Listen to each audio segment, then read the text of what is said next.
जगन्नाथ मंदिर के प्रसाद को सिर्फ प्रसाद नहीं, महाप्रसाद कहा जाता है। कहते हैं भगवान जगन्नाथ ने अपने महाप्रसाद को अपने से भी बड़ा कहा है। लेकिन उड़ीसा के रहने वाले एक व्यक्ति ने भगवान जगन्नाथ मंदिर के महाप्रसाद का अपमान किया। महाप्रसाद के अपमान के कारण उसे एक ऐसी सजा मिली जिसके बाद वह महाप्रसाद को पाने के लिए व्याकुल हो उठा। आखिर ऐसा क्या हुआ और कौन था ये व्यक्ति और क्यों किया उसने महाप्रसाद का अपमान, जिस प्रसाद में स्वयं भगवान जगन्नाथ विराजमान हैं। तो आइए जानते हैं जगन्नाथ मंदिर के प्रसाद को महाप्रसाद क्यों कहा जाता है और इस महाप्रसाद का अपमान करने वालों को क्या सजा मिलती है। जय जगन्नाथ दोस्तों, यदि अभी तक आपने वीडियो को लाइक नहीं किया है तो लाइक कर दीजिए और कमेंट में जय जगन्नाथ लिखना मत भूलिएगा। इस वीडियो को अंत तक जरूर देखिएगा, अन्य लोगों तक भी इस जानकारी को शेयर कीजिएगा ताकि वह भी जगन्नाथ मंदिर के महाप्रसाद की महिमा को जान सके।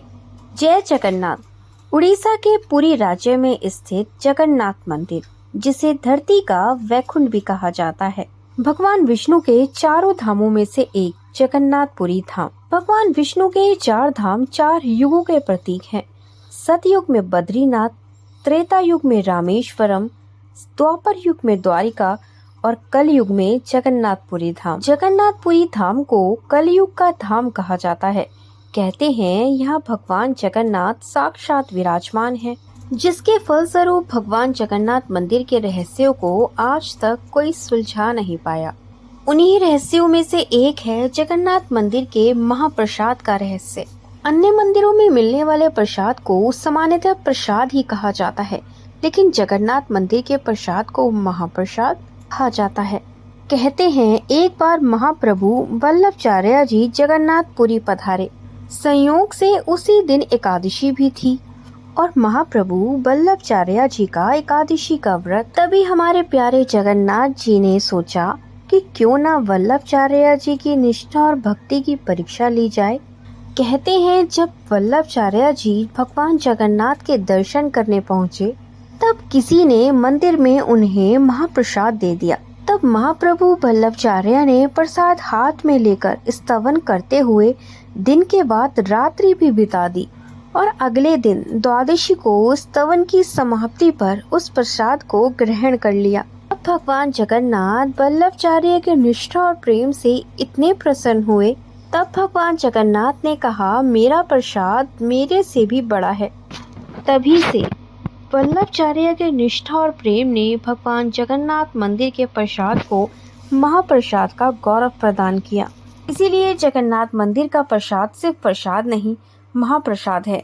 इसीलिए जगन्नाथ मंदिर के प्रसाद को हाथ जोड़कर माथे से लगाकर ही ग्रहण करना चाहिए। इसीलिए जगन्नाथ भगवान के महाप्रसाद का अपमान नहीं करना चाहिए। कहते हैं प्रसाद का अपमान यानी महाप्रभु जगन्नाथ का अपमान है। लेकिन यदि किसी व्यक्ति ने इस महाप्रसाद का अपमान किया हो तो आइए सुनते हैं एक ऐसी कथा के बारे में जहां एक व्यक्ति ने किया जगन्नाथ मंदिर के महाप्रसाद का अपमान। उड़ीसा के पुरी राज्य में एक व्यक्ति रहता था। उसकी भगवान जगन्नाथ में कोई आस्था नहीं थी। कहते हैं उड़ीसा के जिन व्यक्तियों को जगन्नाथ प्रभु में आस्था नहीं होती उन्हें मलेच्छ कहा जाता है। एक बार जब उस मलेच्छ व्यक्ति ने जगन्नाथ मंदिर के महाप्रसाद के बारे में सुना तो वह जगन्नाथ मंदिर पहुंचा और जगन्नाथ मंदिर के महाप्रसाद को लिया। उस महाप्रसाद को माथे से लगाकर ग्रहण करने की बजाय उस व्यक्ति ने महाप्रसाद को ही फेंक दिया। सोचने लगा ऐसा क्या चमत्कार है इस प्रसाद में। ये कहता हुआ वह अपने घर चला गया। यह देखकर बलदाऊ को बहुत गुस्सा आया। जब वह मलेच्छ व्यक्ति रात को सो रहा था तब उसके सपने में बलदाऊ जी आए और कहने लगे, जगन्नाथ जी ने अपने प्रसाद को भी अपने से बड़ा कहा है। उस प्रसाद में स्वयं जगन्नाथ विराजमान है और तुमने उस प्रसाद को ही फेंक दिया। तुमने सिर्फ प्रसाद का ही नहीं अपितु मेरे भाई जगन्नाथ का भी अपमान किया है। तुम्हें इस पाप के लिए अवश्य ही दंड मिलेगा। जब वह व्यक्ति सुबह उठा तो उसके मुख पर और शरीर पर चोटों के निशान थे। यह देखकर वह डर गया और रोता बिलखता जगन्नाथ मंदिर पहुंचा और जगन्नाथ मंदिर के पुजारी से जगन्नाथ मंदिर का महाप्रसाद देने को कहने लगा। उसकी ऐसी दशा देखकर मंदिर के पुजारियों ने जब उससे उस दशा का कारण पूछा तो उसने ये सारी बात जगन्नाथ मंदिर के पुजारी को बताई। जगन्नाथ भगवान से अपने किए गए पापों के लिए क्षमा मांगने लगा। हमारे जगन्नाथ प्रभु तो बड़े दयालु हैं। उसे ऐसा करते देख भगवान जगन्नाथ ने उसे माफ कर दिया। तब से उसकी जगन्नाथ भगवान में ऐसी श्रद्धा हुई कि वह भगवान जगन्नाथ का भक्त बन गया।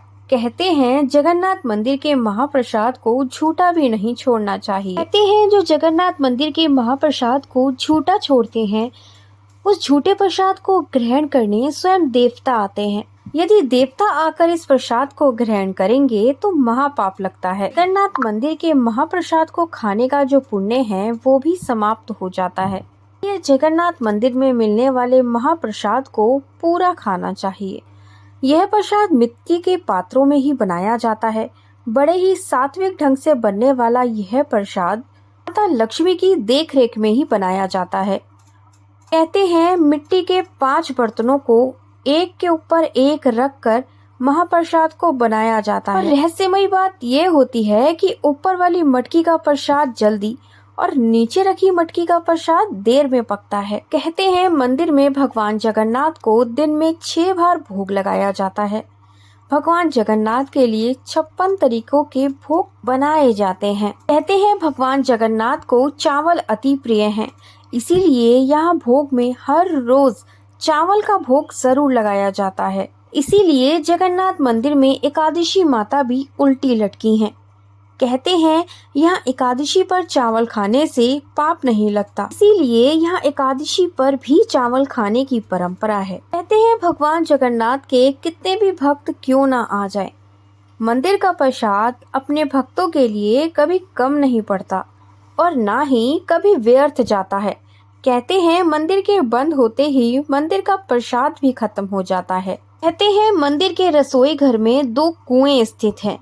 उन्हीं कुएं के पानी से भगवान जगन्नाथ मंदिर का महाप्रसाद बनाया जाता है।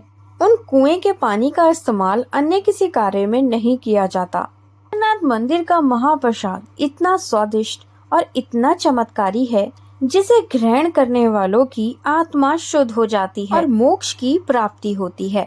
यदि आप जानना चाहते हैं कि इस महाप्रसाद को कैसे बनाया जाता है, डिस्क्रिप्शन में लिंक दिया है, आप वहां से इस वीडियो को देख सकते हैं। इसके अलावा आप मेरे YouTube चैनल पर भी जाकर जगन्नाथ मंदिर के महाप्रसाद बनने की प्रक्रिया को देख सकते हैं। आपको ये वीडियो अच्छी लगी हो तो वीडियो को लाइक, शेयर एंड सब्सक्राइब करना मत भूलिएगा। जय जगन्नाथ, जय श्री कृष्णा, राधे राधे।